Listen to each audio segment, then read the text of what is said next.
She spun around, her eyes wide, her face pale under the dim streetlight. There was something different about her now, something he couldn't quite place, but it was unsettling. "What are you doing here?" she asked, her voice sharp, almost defensive. Joe's heart pounded in his chest, the weight of the moment pressing down on him. He paused, swallowing hard. "I don't know. What happened back there? You just walked away like—" She cut him off, her expression hardening. "I told you. I had to go." Joe took a step forward, a mix of anger and confusion rising inside him. "No, something's not right. I've been thinking about it. And you're hiding something. I can feel it." Sarah didn't respond at first. Her eyes flickered nervously, and for a moment, it seemed like she might run again. But then, as if steeling herself, she took a deep breath and finally spoke. "You're right," she said quietly, her voice barely above a whisper. "I've been hiding something, but it's not what you think." Joe's pulse quickened. "What do you mean?" She stepped closer to him, her gaze shifting nervously as if she were trying to decide how much to reveal. "I didn't want you to get caught up in this," she said, her voice barely audible. "But now, I don't know how to stop it." The tension between them crackled, the air heavy with something unspoken. Joe could feel the weight of her words, but he couldn't make sense of them. "Stop what?" he asked, his voice sharp with frustration. Before she could answer, a car screeched to a halt at the end of the alley. Joe turned toward the noise, his body tense, instinctively stepping in front of Sarah. The car's headlights blazed against the dark, illuminating a figure that stood beside it, someone Joe didn't recognize at first. But the silhouette was unmistakable. Clint. The realization hit Joe like a punch to the stomach. Clint Eastwood, the man who had refused to give him that $1, the man who had somehow wormed his way into Joe's mind, was standing there, watching him with a look of cold detachment.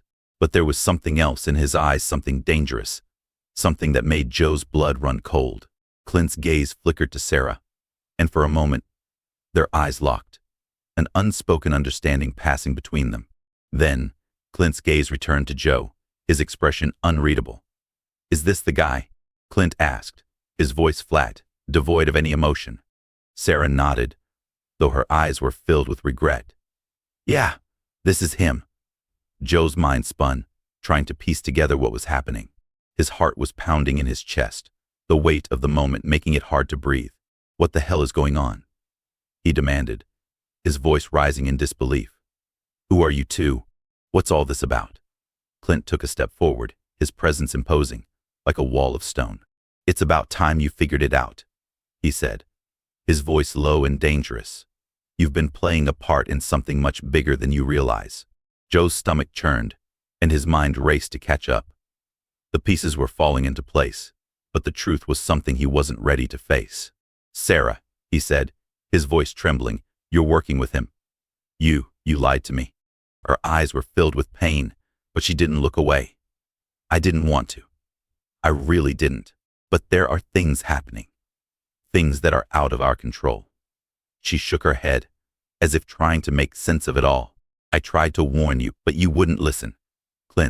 He's been watching you." Joe's blood ran cold. "Watching me? What the hell do you mean, watching me?" Clint stepped in closer, his gaze unwavering. "I'm not just some washed-up actor, Joe. I've got connections, people who need certain things done. And you, my friend, you've been the key to something much bigger. You've been part of a plan that you didn't even know you were a part of." Joe took a step back, his head spinning. "No, this can't be real." His voice cracked as the weight of the revelation crashed over him. "You used me. All of it. Everything." Sarah's eyes filled with tears, but she remained silent. Clint's eyes, though, remained cold, unyielding. "Don't take it personally," Clint said, his voice tinged with a bitter kind of amusement. "You were just a pawn. But now the game's over."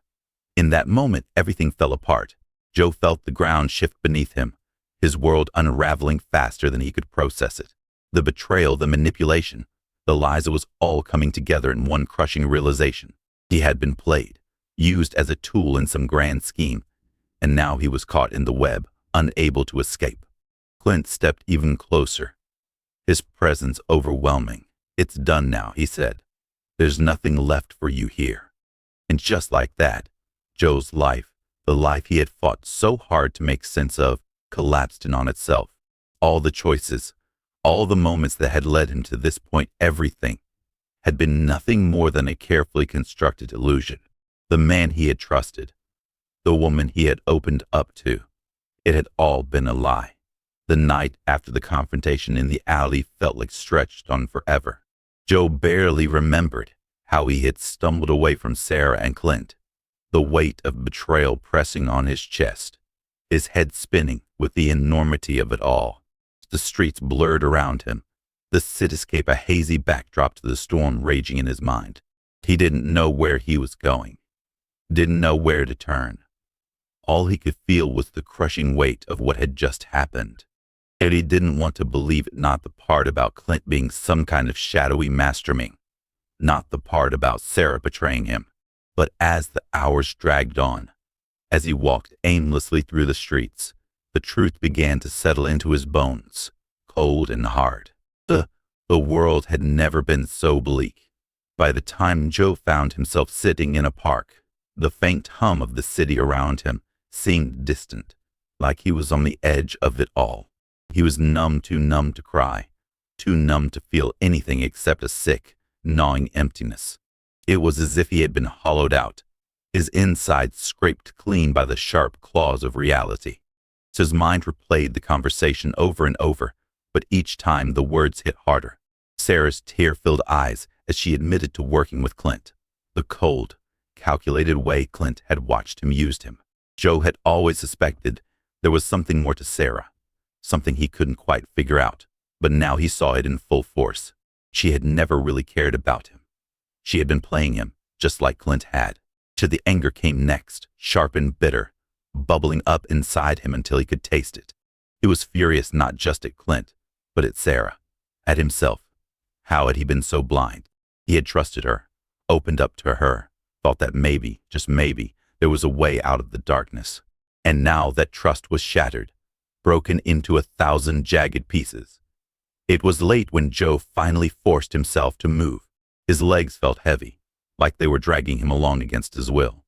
He wasn't sure where he was going, his mind too scattered, his body too fatigued. But as he walked, the bitter taste of betrayal gnawed at him, leaving a sour bitterness in his throat. He couldn't escape the thought of Sarah. How could she have done this? How could she have lied to him so convincingly, played him so well? At first, he had believed in the connection between them, believed that she saw him, really saw him, beneath the layers of grime and despair.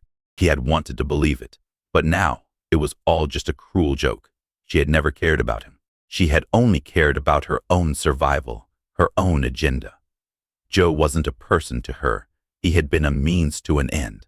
But the most painful part wasn't the betrayal itself. It was the realization that Sarah hadn't just been using him. She had been using everyone around her.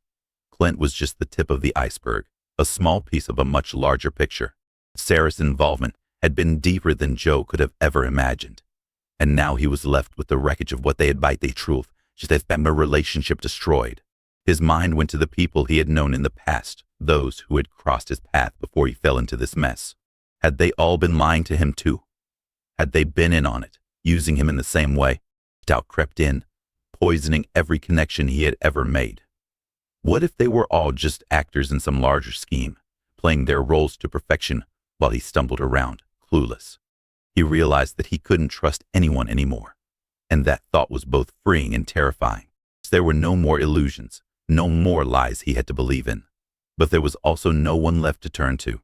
The next morning, Joe found himself standing outside the rundown building that had once been his home. It looked smaller now, more decayed than he remembered. The walls, chipped and weathered, seemed to mirror the emptiness inside him. He didn't belong here anymore, not with all the ghosts of his past looming over him. His gaze drifted to the cracked windows, and for a moment, he thought he saw a figure standing behind one of them. Shadow, moving in the dim light. He blinked, but it was gone, leaving nothing but the silent, oppressive weight of the building. Joe didn't go inside. Instead, he turned on his heel and walked away. The past was gone, and no matter how much he wanted to go back and make it right, he knew it wasn't possible. He didn't know where to go next. He didn't have a plan, didn't have any sense of direction. The only thing he had was the bitter taste of betrayal and a deep, gnawing regret. What had he hoped for all this time? What had he thought he could find? There were no easy answers, no happy endings, just the weight of choices made and consequences to face. The city was indifferent to him now. The streets were as cold and unforgiving as ever. The people just passing by, lost in their own lives. Joe wasn't part of their world anymore. He had been cut off, cast aside, and left to face the aftermath of everything he had been through.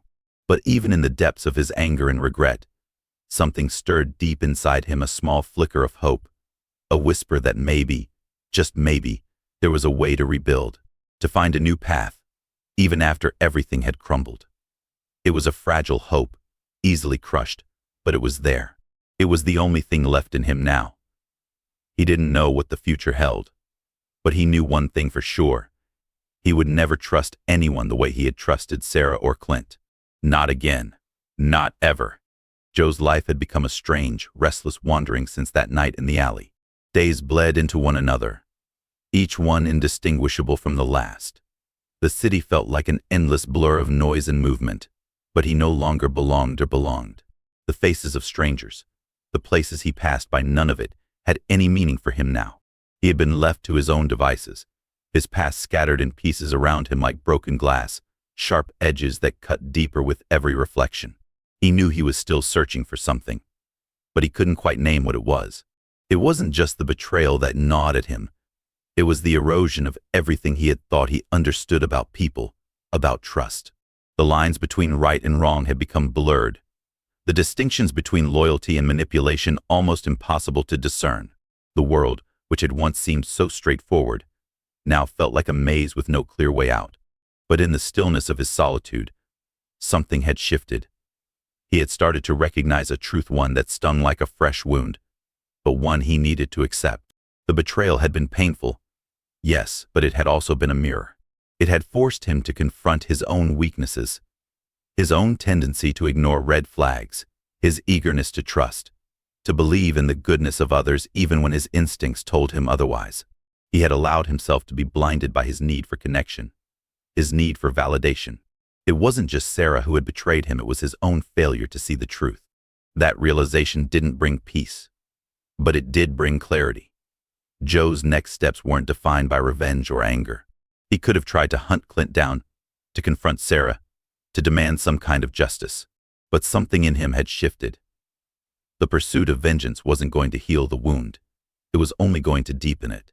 He had to let go not just of the people who had betrayed him, but of the need to make things right in some grand, cosmic way.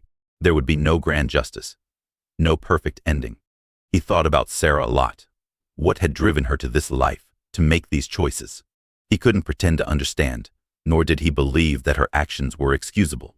But he also recognized that she, too, was caught in the same web of manipulation, the same complex set of decisions that had led him to this point. They had both been players in a game much bigger than them, and that thought weighed heavily on him. She had hurt him, but was she entirely to blame? Was anyone ever entirely to blame for the paths they took? He had lost something, that much was certain: trust, hope, perhaps even the will to believe in good things. But he hadn't lost everything. He was still standing. The world hadn't collapsed around him, even though it felt as though it had. He had survived, and in that survival, there was a quiet strength he hadn't known he possessed.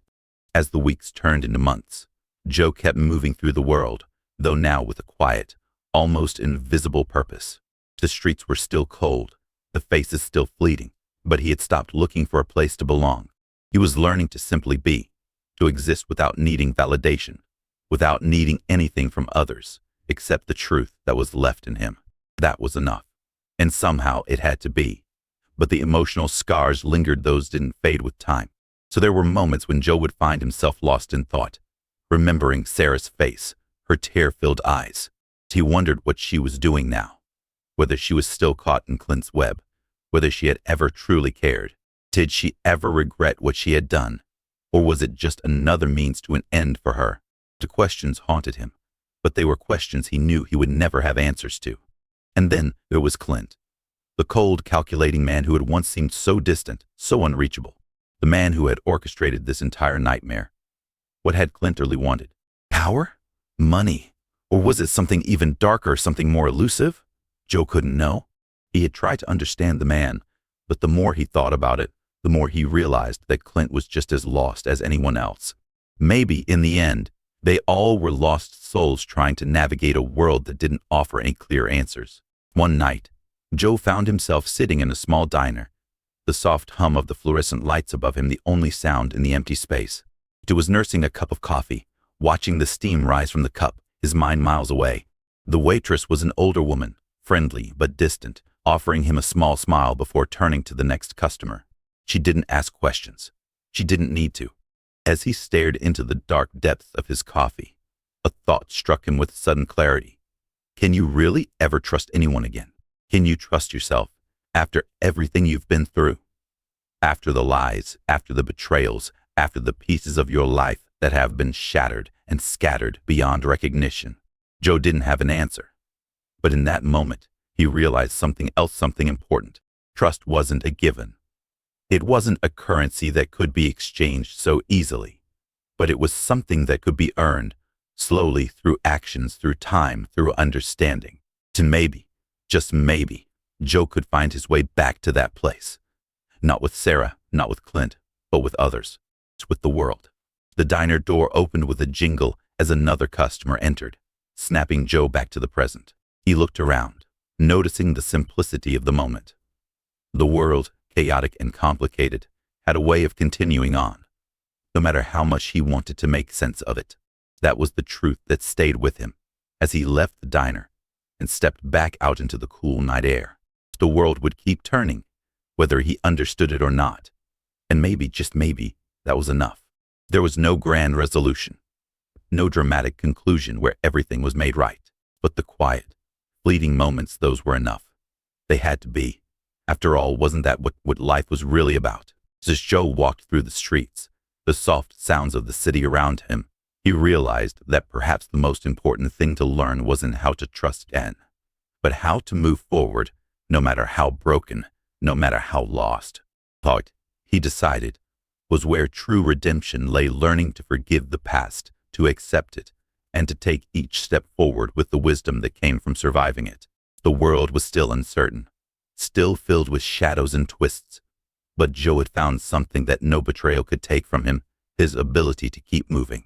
And maybe, just maybe, that was the one thing that mattered most in the end.